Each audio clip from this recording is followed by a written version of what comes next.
در بانک کار کردن جایز است استاد؟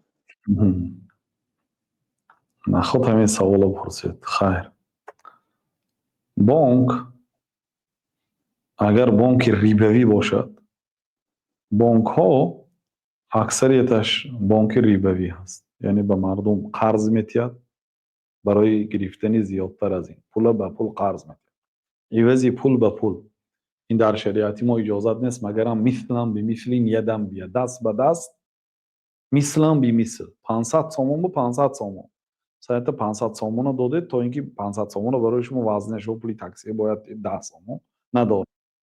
تاکسی چی میگه که من ندارم، بانک به میفروید یا صراف به میفروید پول ولوچیک به میگه که 500 سومون من مایده کن، میگه که من 490 میتیم.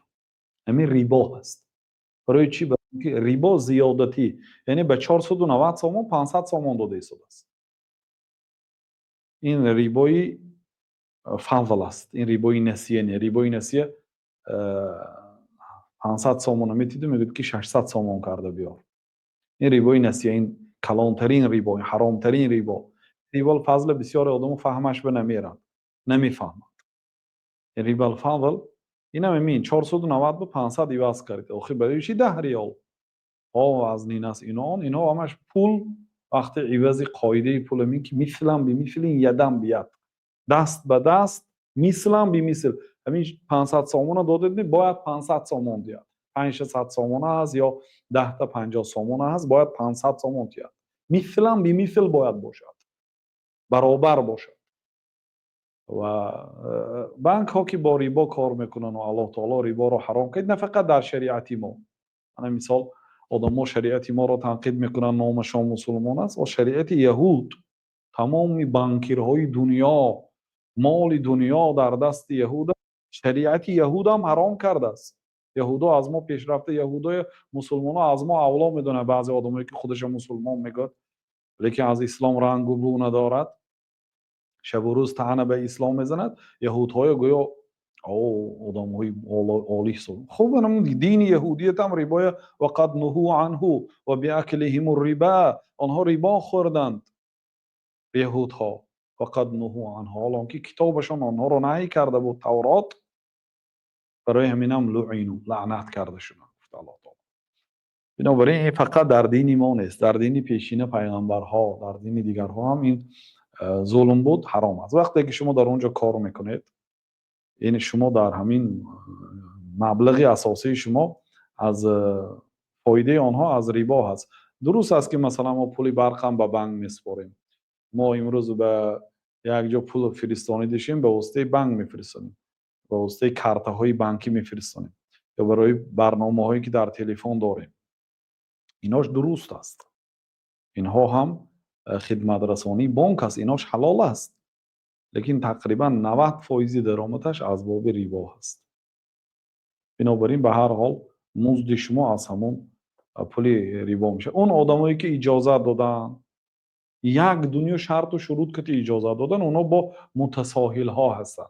اونایی که یا مذهب برای خود انتخاب کردن، نه مذهبی 4 مذهب، نه مذهب امام ابو حنیفه، نه مالک، نه شافعی، نه احمد، مذهب جدیدی شخصی برای تحصیلی مسلمان ها میبیند در یک مسئله چند تا قول است، آسانترینش میگیرد به مردم میتید، آسانترینش میگیرد به مردم میتید.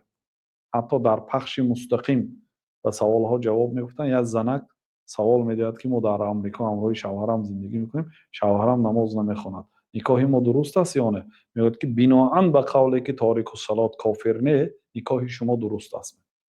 یعنی قولی مذهب حنفی را گرفت. بعد میگوید که نمازهای پیش نخواندگی هم رو قضا خوانده دیهم. من هم یک وقتی نماز نمیخواندم، باز یکون نماز خوان شدم، پیشینهاش خوانده تیم. گفت نه، بنااً به قول جمهور علما که تاریک الصلات کافر است، یا به قول امام احمد و محدث ها خوانده نتیمه. یعنی از مذهب ها سبکترینش رو گرفته به مردم میتید. و این منهج علما نبود. منهج علما سبک رو هم گران نمیدید، وزنین رو هم.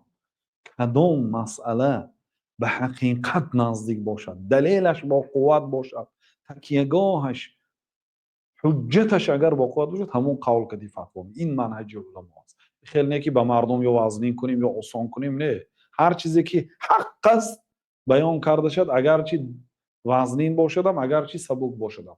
مثلا اجازه دادن به مسیحی، اجازه دادن به جوراب ها برای مسح کشیده دادن آسانی است یا دشواری؟ آسانی.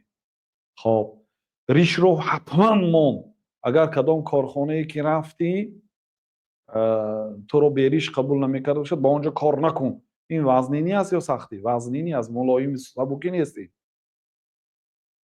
یعنی دلیل به نگاه میکنید، نه وزنینی و سبکیش به. یعنی این منهجی خطا هست که آدم، حتی بعضی علما میگفتن که من تتبع رخص العلماء فقط تزندقه. کدام آدمی که رخصت های کافته میگردد زندیق میشه. رخصت یعنی در همه باب رخصت است. یک قول هست که یک مسئله اجازت میتید، لیکن اونایی که این بانک رخصت دادن همونهایی هم تو رخصت ندادن. یک دنیا شرط و شروط دارد. یکی از شرطاش نیتش برای آینده بانک کشادن باشد. همین نیت کدامی بانک کارگرای بانک در آینده مقصدی بانکی اسلامی کشادن داشته باشی برای تعلیم مفتی. یعنی آخه همین مقصد داشته باشی، میری عباره از همین خیلی دانشگاه ها تعلیم میگیری، یا میری به یک بانکی که به پور به بانک اسلامی هست قانون همون میآموزی. شرط است که در یک بانک ریبوی کار کنی. این شرط مالیات گفت، یعنی که در یک گوشه بانک کار میکنی که به ریبا دخل نداشته باشد. با این دو تا شرطش، با شرط های دیگر داره. خلاصه یعنی اون چیزی که ما میدانیم اجازت نیست کار کردن، چون که به گناه شریک هست.